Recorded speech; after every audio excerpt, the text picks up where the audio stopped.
Esta noche también tenemos la visita de Magíster Rolando Pérez. Él estudió Ciencias de la Comunicación en la Universidad de Lima.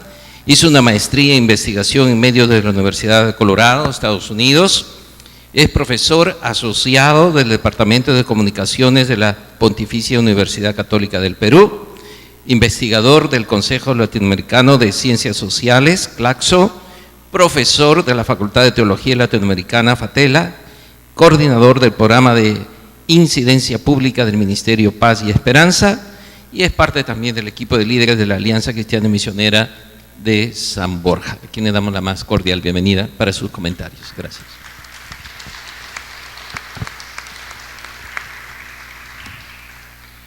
Muchas gracias y buenas noches.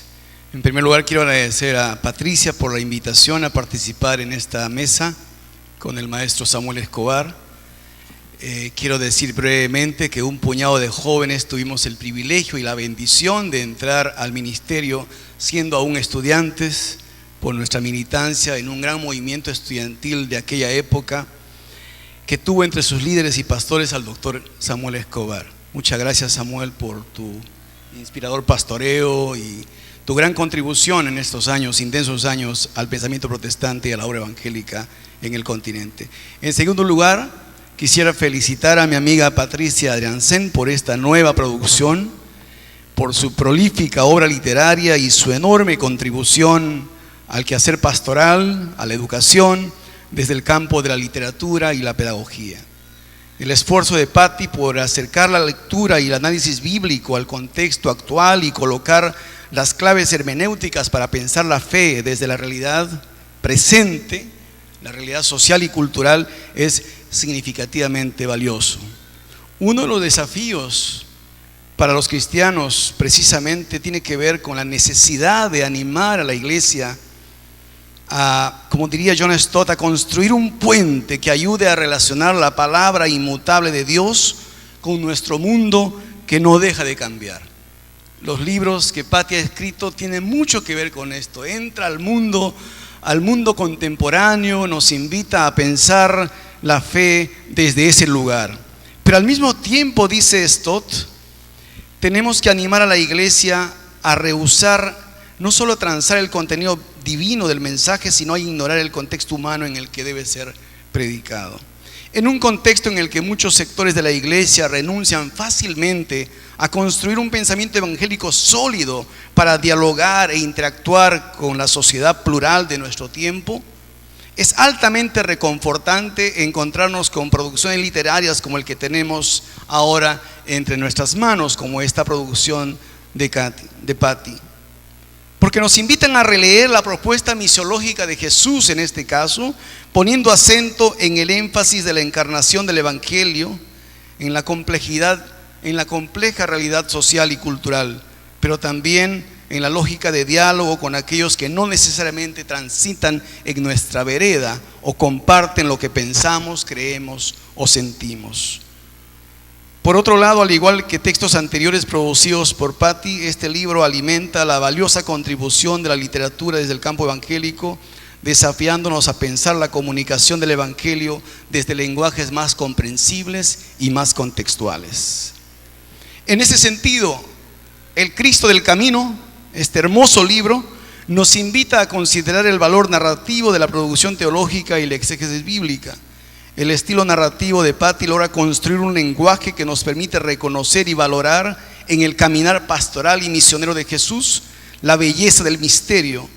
Nos invita a sentir lo extraordinario en lo ordinario, en lo cotidiano, llevándonos a través de la narrativa a detenernos en la dimensión simbólica, en las connotaciones pedagógicas de la palabra y la práctica del maestro de Nazaret.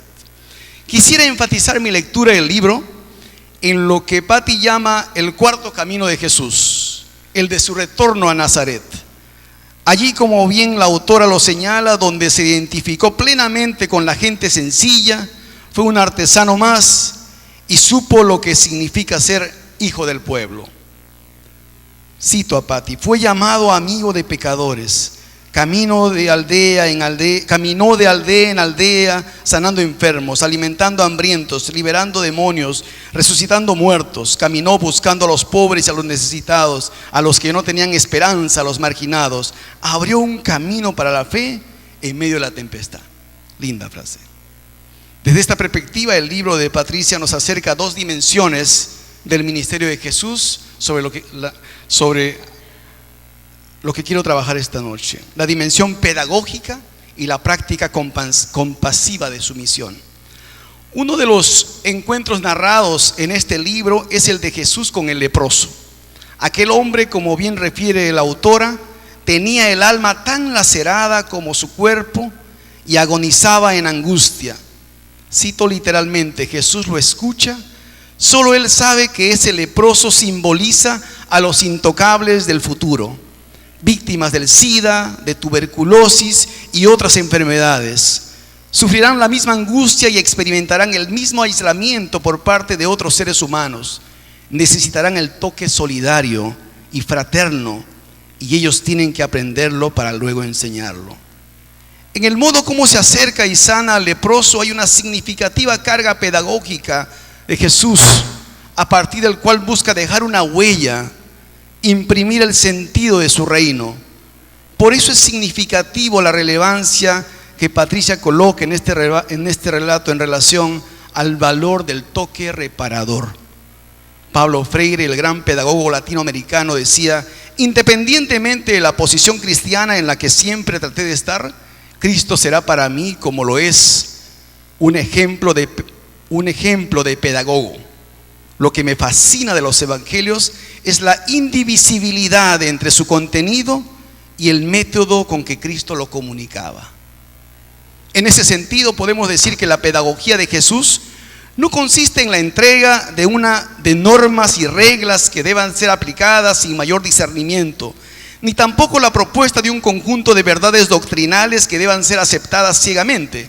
Jesús propone su enseñanza invitando a sus interlocutores a repensar los modos como sus relaciones y su propia comprensión de Dios están estructurados. Aquí es donde la pedagogía de la pregunta es clave en el modelo misiológico de Jesús, y que Patricia pone en relevancia en los relatos consignados en su libro. Esto es posible verlo en el encuentro de Jesús con el cobrador de impuestos, o en la sanidad del paralítico el día de reposo, en el que Jesús plantea la interpeladora pregunta: ¿es lícito en el sábado hacer el bien o el mal? ¿Salvar la vida o quitarla? La pedagogía de Jesús se construye desde la problematización de la realidad y planteando preguntas que a veces desacomodan, que a veces desestabilizan. Esto ciertamente fascinaba al pueblo, pero al mismo tiempo provocaba irritación, en particular entre las autoridades, muchos de ellos artífices de la construcción de un sistema de opresión y exclusión. Por otro lado, la perspectiva pedagógica de Jesús trasciende el adoctrinamiento despersonalizado y descontextualizado. Es interesante notar que Jesús tiene como destinatarios directos a quienes no comparten su mensaje, a quienes no logran entrar plenamente en el horizonte nuevo que está abriendo su evangelio. En este contexto, la figura de comunicador del reino se construye plenamente en Jesús. Reino que lo proclama urgido por la pasión de que el novedoso actuar de Dios sea acogido por la mayor cantidad posible de oyentes. Y Jesús atiende de modo preferencial a quienes les cuesta acoger su mensaje. La pedagogía de Jesús tiene ante sus ojos especialmente a quienes están lejos, en la frontera. En ese escenario, su pedagogía es esencialmente misionera, porque lo hace desde la lógica del salir al encuentro precisamente con aquellos que no acogen fácilmente su mensaje, con los que dudan, con aquellos que se resisten a aceptarlo, con los que se aferran a otras maneras de construir la vida. Y este es el Cristo del camino que Patti nos presenta en su libro. Lo que busca Jesús es que aquellos que lo siguen o lo interpelan se atrevan a mirar la vida desde otra óptica. Por esto Jesús entra en la experiencia de sus interlocutores, se mete en su camino, se envuelve en su mundo para invitarles desde esa lógica a reorientar su mirada, a construir una experiencia nueva. Patricia pone en relevancia en este aspecto de la pedagogía de Jesús en el relato sobre la mujer sirofenicia. Mientras querían que Jesús se deshaga de ella porque lo estigmatizaban como la pagana, Jesús los asombra con su respuesta: no soy enviado sino a las ovejas perdidas de la casa de Israel. Esta mujer, cito a Patti, representará en el futuro la voz de las mujeres al de todas las sociedades a las que se han excluido o marginado. Pero esta mujer, cuyo nombre no conocemos, representa sobre todo a aquellos a quienes el Cristo del camino también había venido a salvar. Y así lo aprendieron. Así aprendieron ellos que también el reino de los cielos se trataba de algo más que cruzar las fronteras pedagógicas. En segundo lugar, Patricia pone acento de manera muy acertada en el factor de la compasión y la solidaridad en la acción pastoral de Jesús. Uno de los pasajes del libro que me ha emocionado mucho leerlo, y que quizás debo pedirle a Patti que lo lea para seguir con lo que se hizo en la primera presentación, es el de que está en la página 43 y que lleva el título de Cómplices. Además me encanta el título, dice mucho de este relato, en el que recrea aquella escena cuando Jesús sana a un paralítico de Cafarnaúm, aquel que llegó hasta la casa donde estuvo el maestro gracias a la solidaridad de sus amigos. Cómplices. Hagámoslo ya. Si lo llevamos a Él, tal vez sea la última vez que tengamos que acarrearlo. Tengan fe. Pero es imposible entrar. Ya no queda sitio menos delante de la puerta. Rompamos el techo. Somos 4. Lo bajamos por allí, justo frente al maestro. Amigos, tengan piedad de mí. Quiero sanar, pero también quiero llegar a Jesús con vida. No vayan a soltarme, se lo suplico. No puedo moverme, áteme bien. Si no arriesgamos, no ganamos. No te preocupes. La multitud lo impedirá. Nos abriremos paso. Abramos un agujero. Vamos, yo lo sostengo. Ustedes quiten las cañas, saquen las ramas. Aquí y aquí. Tengan cuidado con el barro que cae y con esos adobes. Ya casi está listo. Un poco más grande, antes que nos detengan. Ahora sí, bajémoslo. Con cuidado, así, más despacio. Ahora saltemos. Tengan cuidado con los adobes sueltos. El maestro nos mira con ternura. Ha sonreído. No nos desaprueba. No los desaprueba. Por el contrario, se complace. A Jesús le complace la solidaridad humana, la mano que se extiende al necesitado, la ayuda que se brinda al menesteroso. Le complace la creatividad que han mostrado estos hombres para transformar la realidad de su amigo. Cómplices para hacer el bien. Lo que le duele, en cambio, es la indiferencia. Escuchen, le está hablando, le dice algo. Hijo, tus pecados te son perdonados. Lo ha llamado hijo, le habla de gracia, de perdón. Algo sucede. Jesús está mirando fijamente a los escribas como si leyera sus pensamientos. ¿Por qué razonan así en sus corazones? Les ha dicho. Miren, los escribas se han enojado. Dicen que Jesús blasfema. Solo Dios puede perdonar pecados. Pero guarden, Él no se amilana. Escuchémoslo. ¿Qué más fácil decir al paralítico? Tus pecados te son perdonados, o decirle levántate, toma tu camilla y anda. Pero para que sepan que el Hijo del Hombre tiene autoridad para perdonar pecados en la tierra, dijo el paralítico. A ti te digo, levántate, toma tu camilla y vete a tu casa. Se levanta, se pone en pie, firme sobre sus piernas. Milagro, milagro. Yo lo sabía, estaba casi seguro que daría resultado traer al maestro. Es un profeta. Ahora tiene fuerza. Miren cómo carga su camilla. Sus brazos, sus piernas en un instante se fortificaron. Ya no necesita nuestra ayuda. Está sano y ha sido perdonado. Los amigos se abrazan, saltan de alegría. Se encuentran con los ojos de Jesús, quien les sonríe. Se inclinan ante Él y le dan las gracias. Prometen arreglar el techo. Y entonces salen tras el amigo, que estrena piernas nuevas. Ve, da la buena noticia a tu familia, le dice. Nosotros repararemos el agujero. Quien necesitó entrar hurtadillas por el techo, sale ahora por la puerta libre y gozoso, abriéndose paso entre el asombro de la multitud. Gracias, Patti. Qué hermoso. Esta dimensión compasiva de Jesús aparece notablemente en este relato, insertando en su acción pastoral un sentido de misericordia que se conecta con la ética del amor, de la solidaridad humana, que se distancia del individualismo y la deshumanización de nuestras relaciones para construir nuevos sentidos de comunidad. En contraste con las ideologías vacías y las frágiles de las culturas posmodernas, el Evangelio de Jesús afirma una sociedad que se resiste a convivir con el pragmatismo insensible y se afirma en el respeto de la dignidad humana y la vida plena. Decía el escritor uruguayo Eduardo Galeano: estamos en plena cultura del envase. El contrato de matrimonio importa más que el amor, el funeral más que el muerto, la ropa más que el cuerpo y la misa más que Dios. El texto que tomamos aquí, la del gesto solidario de los amigos del paralítico, nos invita a pensar en la necesidad de construir comunidad en un mundo marcado por la lógica del individualismo. Vivimos, para decirlo en palabras de Ernesto Sábato, como si tuviéramos una capa de protección que nos desvía de los demás. Los otros nos molestan, nos hacen perder el tiempo, lo que deja al hombre espantosamente solo, como si en medio de tantas personas o por ello mismo cundiera el autismo. Esto nos recuerda la necesidad de afirmar desde nuestra identidad cristiana la ética de la alteridad, la del otro, como pilar fundamental de nuestra misión. Esto implica no solo afirmar los gestos de solidaridad y compasión eventual con el prójimo, sino fundamentalmente crear condiciones para que el otro sea incorporado a la comunidad, recupere su lugar en la vida política, participe activamente en la vida pública.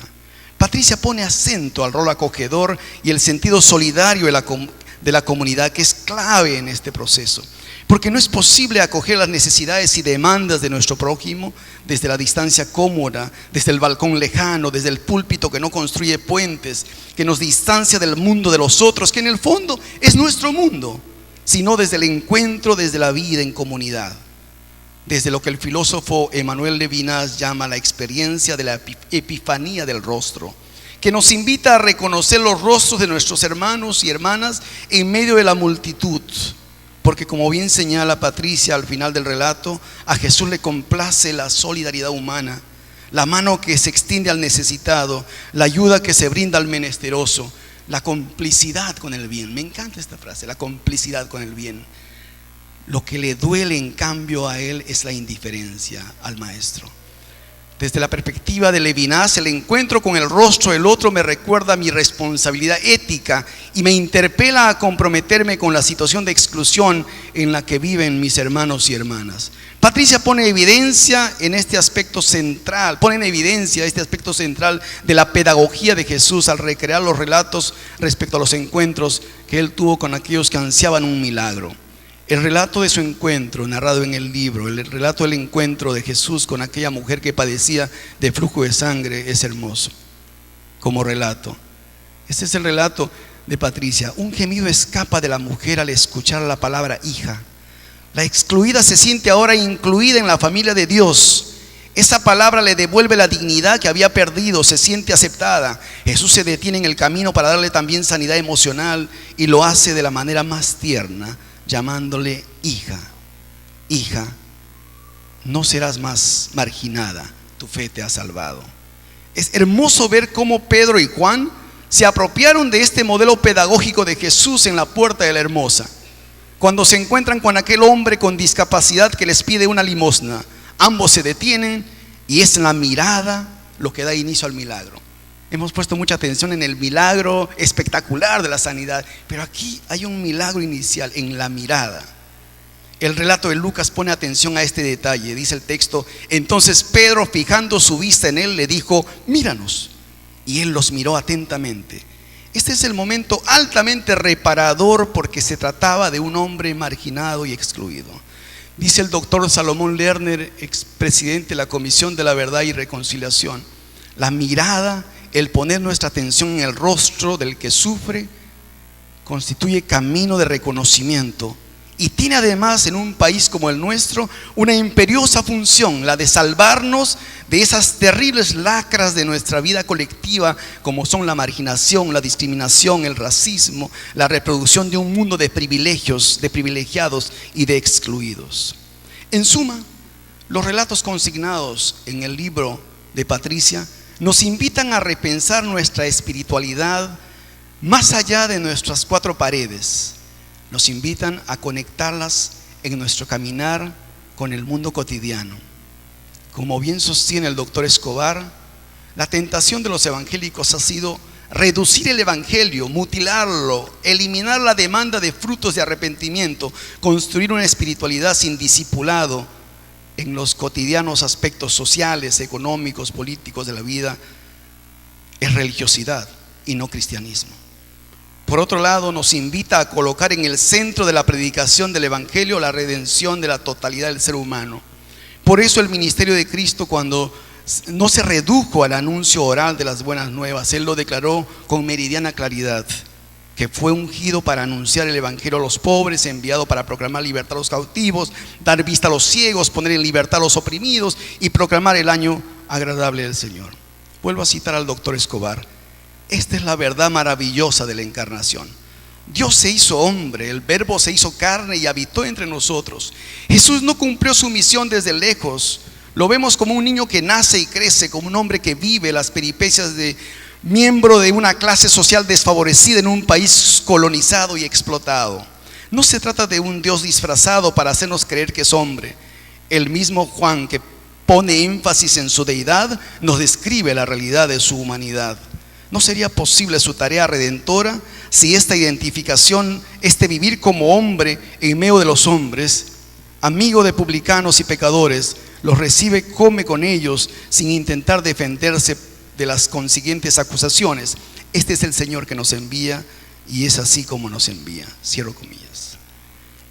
Esta visión holística imprimió el sello distintivo al ministerio de Jesús en su reino, y es que su reino no separa lo espiritual de lo secular, lo santo de lo profano, ni lo eclesial de lo social. Concluyendo, quiero decir un par de líneas finales. El estilo narrativo que Patricia desarrolla en este hermoso libro en relación a estos pasajes de la obra de Cristo, del Cristo del camino, nos permite reconocer, revalorar que para Jesús más importante que la sumisión de los ritos fue siempre la dignidad de las personas, la bondad y la cercanía en su relación con todos los que se ven maltratados por la vida o por la sociedad. El título del libro hace sentido perfectamente con el contenido del mismo y nos recuerda al emblemático misionero John Mackay, quien dejó una gran huella en la historia de la iglesia en nuestro país. En su gran obra, Prefacio a la Teología Cristiana, Mackay acertadamente acuñó la figura del balcón y el camino en la acción misionera. Decía él que hay dos estilos de vida y dos maneras de mirar el mundo. Una es la del balcón, la de la distancia, la del espectador. La otra, la del camino, la del peregrinaje, el riesgo y la obediencia. El balcón es el punto de vista clásico y por tanto el símbolo del espectador perfecto, para quien la vida y el universo son objeto de contemplación y estudio. Por camino, él nos dice que es el lugar en que la vida se vive tensamente, donde el pensamiento nace del conflicto y el serio interés, donde se efectúan elecciones y se llevan a cabo decisiones. Con el camino se busca un fin, se corre el riesgo, se derrama a cada paso por la vida. Precisamente los relatos que Patricia pone en relieve en su libro nos recuerdan, como diría Darío López, que Jesús no fue un religioso balconizado, uno de esos personajes que observa el drama humano desde su cómoda posición en un balcón sin atreverse a ensuciarse los pies, comprometiéndose con la defensa de los frágiles y de los menesterosos de la sociedad. Jesús fue un misionero del camino. Fue uno de aquellos para quien el ser humano concreto, el individuo de carne y hueso, tenía un valor mucho más alto que los prejuicios religiosos que desfiguraban el propósito de Dios. Me gustaría concluir con un poema del jesuita español Benjamín González Vuelta. Tu camino no es recto, según nuestra ingeniería. Se tuerce de repente en medio de la noche, en busca de una oveja perdida, en un callejón oscuro de traficantes baratos. Tu camino no tiene plazo fijo para ser inaugurado, ni calendario de político.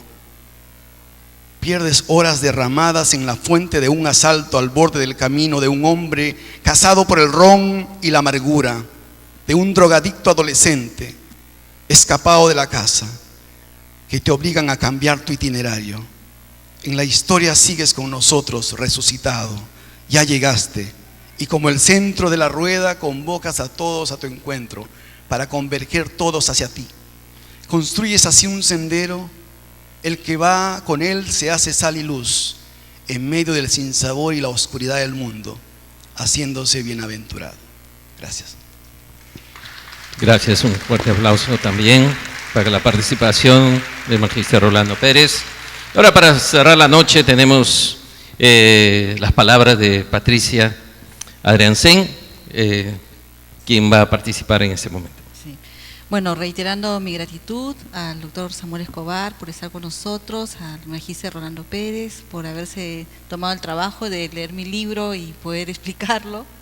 Muchas gracias también a todos los presentes por estar aquí. Espero que este libro pueda ser de bendición para sus vidas. Yo voy a ser muy breve en estas palabras para concluir este acto. Este libro es una larga conversación que inicio con cada uno de ustedes. Una conversación acerca de Dios y principalmente de su Hijo Jesucristo. Mi intención fue comunicar el sentido más profundo de las Escrituras, y si bien es cierto, hago un abordaje hermenéutico personal de la Biblia y utilizo la narrativa, me baso en más de 200 referencias bíblicas, y los vacíos que nos deja el relato bíblico han sido llenados con un cuidadoso estudio del contexto sociocultural de la época. Ya se habló de la trilogía narrativa, y se ha dicho que la Biblia en sí tiene una estructura narrativa y nos presenta un tapiz de la acción de Dios en la historia, y la revelación bíblica se da en una multiplicidad de contextos y culturas. Y mucho de lo que Dios dice se presenta en forma de relato, como hemos escuchado en esta noche, ¿verdad? Y yo parto de la premisa que el relato bíblico tiene tanto historia como teología. Mi propuesta es que nuestra lectura debe abarcar a ambas direcciones. Las Escrituras tienen varios horizontes, está el Antiguo y Nuevo Testamento, y dentro de ellos varios géneros. Elegí como fuente el relato de los Evangelios por su sencillez y transparencia, y porque siendo un género literario único en su especie, constituyen el testimonio de la vida y enseñanza de Jesús. Intenté contextualizar este mensaje a nuestra sociedad actual. Propongo volver a leer a Jesús en un tiempo que se han perdido los valores de la solidaridad, el respeto por la vida y el afecto por el otro. En un tiempo de violencia doméstica y otros problemas sociales, Jesús nos vuelve a proponer romper con la indiferencia. Rescato el valor de lo humano en la vida de un Cristo del camino que estuvo con y entre la gente, siendo compasivo, generoso, solidario, transmitiendo un sentido más elevado de justicia, reparando socialmente y devolviendo la dignidad a la mujer en un tiempo y una sociedad patriarcal donde no era valorada, solidarizándose y resolviendo las tragedias humanas del desamparo, el rechazo, la discriminación de leprosos, gentiles, mendigos, viudas y pobres, enseñando un sentido más elevado también del servicio al prójimo en contraposición a la corrupción del poder, un tema tan vigente también el día de hoy. Siguiendo el pensamiento de Juan A. Mackay, como se ha dicho también en esta noche, propongo una teología del camino. Mackay escribió en su prefacio a la teología cristiana: Dios me asió y se hizo real en mi vida. Aprendí que el Creador no es un ser para el más allá, sino una realidad actual aquí en el camino de la vida. Mackay creó esta metáfora del balcón y el camino, y él decía que el cristiano verdadero no está en el balcón, sino está en el camino, involucrándose en la vida. Jesús hizo una teología del camino que aún está vigente, y es lo que he intentado plasmar en este libro. Hace exactamente 20 años elegí poetizar la vida de Jesús con el poemario Verbo Vivo. En ese entonces intenté comunicar a través de la poesía la dimensión religiosa de la experiencia humana, mi encuentro con la fe. Justo hace 20 años que publiqué mi primer libro y fue justamente sobre Jesús, pero no era narrativa, sino poesía. Y para mí es muy significativo que 20 años después pueda seguir comunicando ese mensaje grandioso de Jesús ahora a través de la narrativa. Hoy les hago entrega del Cristo del Camino, un libro que surge de mi propio peregrinaje a través de fe, a través de 35 años de encontrarme con el Cristo de la Biblia. Lo escribí con reverencia, con la actitud de un corazón que escucha y busca conocerle, reconociendo mi indignidad al intentar retratar a mi Señor, pero lo hice finalmente como una expresión de adoración a Él. Está dedicado a mi Padre y es para todos ustedes. Concibo un Dios de amor que hace música y poesía en la historia de la humanidad. Un Dios que irrumpió en la historia humana y que es capaz de irrumpir hoy en la historia personal de cada uno de nosotros. Un Dios que siempre hace caminos nuevos y que por amor se atrevió a transitar los nuestros. A Él sea siempre la gloria.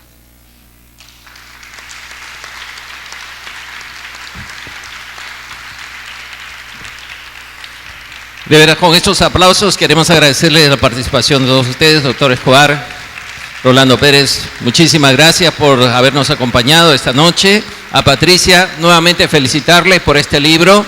Es uno de los libros que le tiene más cariño.